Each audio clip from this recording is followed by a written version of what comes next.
ఓం గం గణపతే నమః. ఈరోజు మనం వినాయక వ్రత కథని చెప్పుకుంటున్నాం. ఓం శుక్లాం వరదరం విష్ణుం శశివర్ణం చతుర్భుజం ప్రసన్నవదనం ధ్యాయే సర్వ విఘ్నోపశాంతయే. సూత మహాముని, సౌనకుడు మొదలైన మునులకు విఘ్నేశ్వరుడు పుట్టిన విధానము, ఆ రోజు చంద్రుణ్ణి ఎందుకు చూడకూడదు అనే విషయాలను వివరించడం మొదలుపెట్టాడు. ఒకప్పుడు గజ రూపంలో ఉన్న గజాసురుడు అనే రాక్షసరాజు పరమశివుడిని గురించి తీవ్ర తపస్సు చేయడం ప్రారంభించాడు. అతని తపస్సుకు మెచ్చి పరమశివుడు ప్రత్యక్షమై ఏదైనా వరం కోరుకోమన్నాడు. అప్పుడు గజాసురుడు, స్వామి, మీరు ఎప్పుడూ నా ఉదరం లోపలే ఉండాలి అని కోరుకున్నాడు.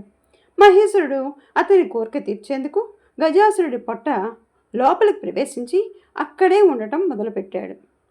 ఇదిలా ఉంటే కైలాసంలో ఉన్న పార్వతీదేవి భర్త గురించి తెలియక అన్ని చోట్ల వెతుకుతూ కొంతకాలానికి శివుడు గజాసురుడి పొట్టలో ఉన్నాడని తెలుసుకుంది. కానీ ఆ శివుణ్ణి ఏ విధంగా బయటకు రప్పించాలో తెలియక ఎంతో బాధపడి చివరికి విష్ణుమూర్తిని ప్రార్థించి తన భర్త విషయం చెప్పింది. మహానుభావ, పూర్వం భస్మాసురుని బారి నుంచి నా భర్తను కాపాడి నాకిచ్చావు. ఇప్పుడు కూడా ఏదైనా ఉపాయం ఆలోచించు అని కన్నీళ్లు కార్చింది. విష్ణుమూర్తి పార్వతీదేవిని ఓదార్చి పంపేశాడు. అప్పుడు శ్రీహరి, బ్రహ్మ మొదలైన దేవతలు పిలిచి గజాసురుని చంపేందుకు గంగిరెద్దులను ఆడించేవాడిగా వెళ్ళటం సరి అయింది అని నిర్ణయించాడు. శివుడి వాహనం నందిని ఒక గంగిరెద్దుగా చేసి బ్రహ్మ మొదలైన దేవతల చేత తలకొక వాయిద్యం ఇచ్చాడు. తాను చిరుగంటలు, సన్నాయి తీసుకొని గజాసురుడు ఉండే గజాసురపురం దగ్గరికి వెళ్ళాడు. అక్కడ గజాసురుడు ఎదురుగా చక్కగా నందిని ఆడించాడు. ఆ గంగిరెద్దు ఆట చూచి గజాసురుడు ఆనందం పొంది, మీకు ఏం కావాలో కోరుకోండి, నేను ఇస్తాను అని చెప్పాడు.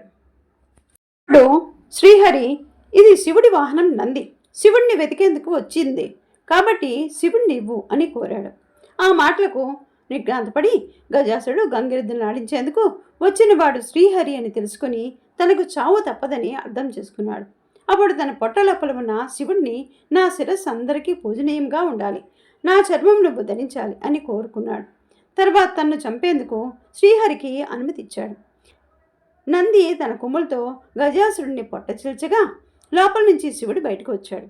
హరి శివుడితో, చెడ్డవారికి ఇలాంటి వరాలు ఇవ్వకూడదు, ఇస్తే పాముకు పాలు పోసినట్టే అవుతుందని చెప్పాడు. తర్వాత బ్రహ్మ, ఇతర దేవతలు వీడ్కోలు పలికి తాను కూడా వైకుంఠానికి వెళ్ళిపోయాడు. కైలాసంలో ఉన్న పార్వతీదేవి శివుడు వస్తున్నాడన్న వార్త విని తలస్నానం చేయాలని నిర్ణయించుకొని నలుగుబిండితో ఒక పిల్లవాడిని తయారు చేసింది. అతని ప్రాణం పోసి గుమ్మం వద్ద ఉంచింది. స్నానం చేసిన తర్వాత నగలతో అలంకరించుకుని శివుడి కోసం ఎదురు చూడడం మొదలుపెట్టింది. ఇదిలా ఉండగా శివుడు లోపలికి వస్తుండగా గుమ్మంలో ఉన్న పిల్లవాడు అడ్డు చెప్పాడు. కోపం తెచ్చుకున్న శివుడు త్రిశూలంతో ఆ బాలుడి కంఠం నరికాడు. లోపలికి వెళ్ళిన శివుడికి పార్వతీదేవి ఎదురు వచ్చి పూజించి కూర్చోబెట్టి మాట్లాడుతుండగా గుమ్మంలో ఉన్న పిల్లవాడి ప్రశస్తి వచ్చింది. అప్పుడు శివుడు తాను చేసిన పనికి బాధపడి తాను తీసుకుని వచ్చిన గజాసురుడి శిరస్సును ఆ బాలుడికి అతికించి ప్రాణం పోశాడు. అతనికి గజాననుడు అనే పేరు పెట్టి పెంచుకోవడం ప్రారంభించాడు. గజాననుడు కూడా భక్తితో తల్లిదండ్రులకు సేవలు చేయసాగాడు. అనిందుడు అనే ఎలుకను వాహనంగా చేసుకుని తిరగడం మొదలుపెట్టాడు. కొంతకాలానికి పార్వతీ పరమేశ్వరులకు కుమారస్వామి పుట్టాడు. అతడు మహావీరుడు. నెమలి అతని వాహనం. ఇప్పుడు విఘ్నేశ్వరుడు ఆధిపత్యం గురించి చెప్పుకుందాం. ఒకరోజు దేవతలు, మునులు, మానవులు పరమేశ్వరుని సేవించి విఘ్నములకు ఒక అధిపతిని ఇవ్వండి అని కోరారు. తాను పెద్దవాడు కాబట్టి ఆ నాయకత్వం పదవికి తనకే ఉండాలని గజాననుడు కోరాడు. గజాననుడు పొట్టిగా ఉంటాడు, తగిన అర్హతలు లేవు కాబట్టి ఆధిపత్యం తనకే ఇవ్వాలని కుమారస్వామి తండ్రిని కోరాడు. శివుడు వారితో, మీలో ఎవరు 3 లోకాల్లో పుణ్య నదుల్లో స్నానం చేసి ముందుగా నా దగ్గరకు వస్తారో వారికి ఆ ఆధిపత్యాన్ని ఇస్తాను అని చెప్పాడు. కుమారస్వామి తన నెమలి వాహనం మీద ఎక్కి వేగంగా ముల్లాకాలకు తిరగడానికి వెళ్ళిపోయాడు. గజాననుడు బాధపడుతూ తండ్రి దగ్గరికి వెళ్ళి నమస్కరించి, అయ్యా, నా గురించి తెలిసి కూడా ఈ విధంగా చెప్పడం మీకు సరి అయిందా? మీ పాద సేవకుడిని నా యందు దయచేపి తగిన ఉపాయం చెప్పండి అని కోరుకున్నాడు. శివుడు నారాయణ మంత్రం జపిస్తూ 3 సార్లు మా చుట్టూ ప్రదక్షిణ చేయాలి, ఇది అన్ని తీర్థాల్లో తిరిగిన స్నాన ఫలితాన్ని ఇస్తుంది అని చెప్పాడు. వినాయకుడు అదే విధంగా చేశాడు. ఆ మంత్ర ప్రభావం వల్ల గంగానదిలో స్నానం ఆడేందుకు వెళ్ళిన కుమారస్వామికి తన కంటే ముందుగానే గజాననుడు ఆ నదిలో స్నానమాడి తనకు ఎదురు వస్తున్నట్టుగా అనిపించింది. అతనికి 3,50,00,000 నదుల్లో కూడా తనకంటే ముందుగానే గజానుడు స్నానం చేస్తున్నట్లు కనిపించాడు. ఇది చూసి ఆశ్చర్యపోయి కైలాసానికి వెళ్ళి తండ్రి దగ్గర ఉన్న అన్నను చూసి నమస్కరించి తన బలాన్ని తిట్టుకొని, తండ్రి, అన్నగారి మహిమ తెలియక ఆ విధంగా అన్నాను, క్షమించండి, ఆ ఆధిపత్యం అన్నగారికే ఇవ్వండి అని ప్రార్థించాడు. భాద్రపద శుద్ధ చతుర్థి రోజున పరమేశ్వరుడు గజానుడికి విఘ్నాధిపత్యం ఇచ్చాడు. ఆ రోజు అన్ని దేశముల వాళ్ళు విఘ్నేశ్వరుడికి తమ స్థాయిని బట్టి కుడుములు, మిగిలిన పిండి వంటకాలు, కొబ్బరికాయలు, పాలు, తేనె, అరటిపండ్లు, పానకం, వడపప్పు మొదలైనవన్నీ సమర్పించి పూజించారు. విఘ్నేశ్వరుడు సంతోషపడి కుడుములు కొన్ని తిని కొన్ని తన వాహనము అనింద్యుడికిచ్చి కొన్ని చేతిలో పట్టుకొని నిదానంగా సూర్యాస్తమయం అవుతుండగా కైలాసానికి వెళ్ళాడు. తల్లిదండ్రులకు నమస్కారం చేయబోగా పట్టభూమికి తగిలింది, కానీ చేతులు మాత్రం భూమి మీదే ఆనలేదు. అతి కష్టం మీద చేతులు ఆంచి నమస్కారం మాత్రమే చేయలేకపోయాడు. ఈ విధంగా గణపతి కష్టాలు పడుతుండగా శివుడు తన తల మీద ఉన్న చంద్రుడు పగలబడి తెగతాళిగా నవ్వాడు.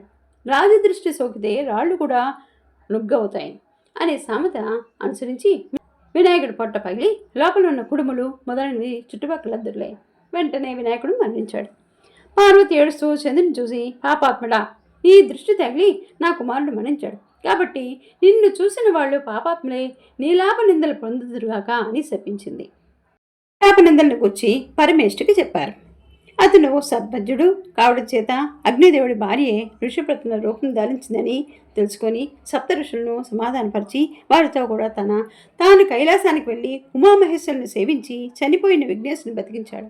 దాంతో పార్వతీ పరమేశ్వరులు ఎంతో సంతోషించారు. అప్పుడు దేవతలు మిగిలిన వాళ్ళు, పార్వతి, నువ్వు ఇచ్చిన శాపం వల్ల అన్ని లోకాల్లో ఉన్న వారికి కీడు జరుగుతుంది, కాబట్టి దీన్ని ఉపసంహరించు అని ప్రార్థించారు.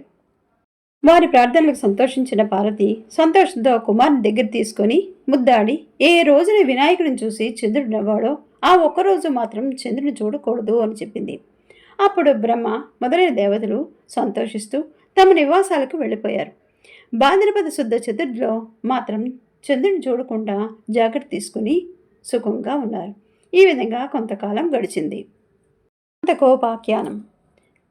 ద్వాపర యుగంలో ద్వారకావాసి అయిన శ్రీకృష్ణుని నారదుడు దర్శించి ప్రార్థించి మాట్లాడుతుండగా, స్వామి, సాయంకాలమైంది, ఈరోజు వినాయక చతుర్థి కాబట్టి పార్వతీదేవి శాపం వల్ల చంద్రుడిని చూడకూడదు, నేను నా ఇంటికి వెళ్తాను, అనుమతించండి అని గతంలో జరిగిందంతా చెప్పి స్వర్గానికి వెళ్ళిపోయాడు. అప్పుడు శ్రీకృష్ణుడు ఆ రోజు రాత్రి చంద్రుని చూడకూడదని పట్టణంలో చాటింపు వేయించాడు. శ్రీకృష్ణుడు క్షీరప్రియుడు కావడంతో ఆ రోజు రాత్రి ఆకాశం వైపు చూడకుండా పశువులశాలకు వెళ్ళి పాలు పెదుగుతూ పాలల్లో చంద్రుడిని ప్రతిబింబం చూసి, ఆహా, నాకు ఇలా ఆపద రానుందో అని అనుమానించడం ప్రారంభించాడు. కొన్నాళ్లకు సత్రాజిత్తు సూర్యవరంతో సమంతకమణిని సంపాదించి శ్రీకృష్ణుని చూడడానికి ద్వారకకు వచ్చాడు. శ్రీకృష్ణుడు అతనికి మర్యాద చేసి ఆ మణిని తనకు ఇవ్వమని అడిగాడు. అప్పుడు సత్రాజిత్తు, ఇది రోజుకు 8 బారువుల బంగారం ఇస్తుంది, దీనిని ఏ ఆప్తునికైనా ఏ తెలివి తక్కువ వాడు ఇవ్వడం అని చెప్పాడు. శ్రీకృష్ణుడు ఊరుకున్నాడు. ఒకరోజు సత్రాజిత్తుని తమ్ముడు ప్రసేనుడు సమంతకమణిని కంఠానికి ధరించి వేటాడేందుకు అడవికి వెళ్ళాడు. అక్కడ ఒక సింహం ఆ మణిని మాంసం అనుకుని ప్రసేనుని చంపింది. ఆ సింహం ఆ మణిని తీసుకుని పోచుండగా ఒక బల్లోకు మా సింహానికి చంపి ఆ మణిని తీసుకుని తాను ఉండే కొండ బిలానికి వెళ్ళి తన కుమార్తె జాంబవతికి ఆట వస్తువుగా ఇచ్చింది. నాడు సత్రాజిత్తు తమ్ముడి మృత్యువార్త విని, నేను ఆ మణిని ఇవ్వలేదని శ్రీకృష్ణుడు నా తమ్ముడిని చంపి రత్నం అపహరించాడని తన పట్టణంలో చాటింపు వేయించాడు. శ్రీకృష్ణుడు అది విని, ఆ రోజు పాలల్లో చంద్రుడిని చూసినందువల్లే కదా ఈ నింద వచ్చిందని భావించి దానిని తొలగించుకునేందుకు బంధుమిత్రులతో కలిసి అరణ్యంలో వెదగ్గా ఒక చోట ప్రసరణుడు కళేబరము, సింహపు కాలిజాడలు, భల్లూకము కాలిజాడలు కనిపించాయి. వాటిని అనుసరించి పోతూ ఒక పర్వత గృహద్వారంలో పరివారాన్ని వదిలి తానొక్కడే లోపలికి వెళ్ళి అక్కడ ఉయ్యాలకు కట్టుబడి ఉన్న మణిని తీసుకుని తిరిగి వచ్చుండగా అది చూసి వింత మనిషి వచ్చాడు అంటూ జాంబవతి కేకలు వేసింది. అంతలో జాంబవతి రోషంగా అక్కడికి వచ్చి అరుస్తూ గోడతో గుచ్చుతూ శ్రీకృష్ణుపై యుద్ధం ప్రారంభించాడు. శ్రీకృష్ణుడు అతన్ని కిందకి పడదోసి బేకరుద్యం ప్రారంభించాడు. ఆ విధంగా మొత్తం 28 రోజులు పోట్లాడారు. చివరకు జాంబవంతుడు శక్తిహీనుడే తనతో పోట్లాటకు దిగినవాడు రావణ సంహారి అయిన శ్రీరామచంద్రుడే అని అర్థం చేసుకుని నమస్కరించి, దేవా ఆర్తజన్ రక్షక, నిన్ను త్రేతాయుగంలో రావణాది దుష్ట రాక్షసులను చంపేందుకు వచ్చి శ్రీరామచంద్రుడని అర్థం చేసుకున్నాను. అప్పుడు నన్ను మీరు ఒక వరం కోరుకోమన్నారు. నేను తెలివి తక్కువగా మీతో ద్వంద్వ యుద్ధం చేయాలని కోరుకున్నాను. త్వరలో అది జరుగుతుందని మీరు చెప్పారు. అది మొదలు మీ నామస్మరణ చేస్తూ అనేక యుగాలు గడుపుతూ వచ్చాను. మీరు ఇప్పుడు నా నివాసానికి వచ్చి నా కోరిక నెరవేర్చారు. నా శరీరం అంతా శిథిలమైపోయింది. ప్రాణాలు త్వరలో పోనున్నాయి. జీవితేచ్ఛ నశించింది. నా అపచారములు క్షమించి నన్ను కాపాడు. నీకంటే నాకు వేరే దిక్కు లేదు అంటూ ప్రార్థించాడు. అప్పుడు శ్రీకృష్ణుడి దయతో జాంబవంత తన చేత్తో నివి, జాంబవంత, సమంతకబడి దొంగిలించానని నాపై వచ్చిన అపనింద తొలగించుకోవడం కోసమే వచ్చాను. కాబట్టి మరణి నాకివ్వు, నేను విడిపోతానని చెప్పాడు. అప్పుడు జాంబవంతుడు శ్రీకృష్ణునికి మణితో పాటు తన కుమార్తెను కూడా ఇచ్చాడు. తన ఆలస్యం వల్ల ఆందోళన చెందుతున్న బంధువులతో, సైన్యంతో, మణితో, జాంబవత్తో కలిసి తన నగరానికి వెళ్ళాడు. సత్యరాజిత్తుని అందరికీ పిలిపించి జరిగిందంతా వివరించి మణిని ఇచ్చాడు. అప్పుడు సత్యరాజిత్తు, అయ్యో, లేనిపోని నింద మోపి దోషానికి బలపడ్డాను అని విచారించాడు. మణితో పాటు తన కుమార్తె సత్యభామను కూడా ఇచ్చి తన తప్పు క్షమించమని వేడుకున్నాడు. శ్రీకృష్ణుడు ఒక శుభముహూర్తంలో జాంబవంతి సత్యభామను వివాహమాడాడు.